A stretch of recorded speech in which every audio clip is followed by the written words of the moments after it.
Friends, welcome back to our channel education info. Rajasthan high court Jodhpur की तरफ से एक नोटिस जारी किया गया है।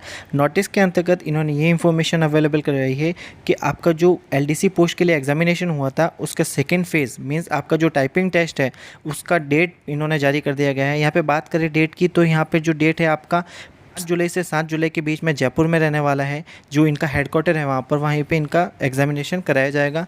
और इसके रिगार्डिंग जब भी एडमिट कार्ड रिलीज़ किए जाएंगे मैं आपको वीडियो के माध्यम से इन्फॉर्म कर दूंगा। अगर आपको ये हमारा इन्फॉर्मेशन अच्छा लगा तो हमारे यूट्यूब चैनल को लाइक एंड सब्सक्राइब जरूर करें। Thank you so much.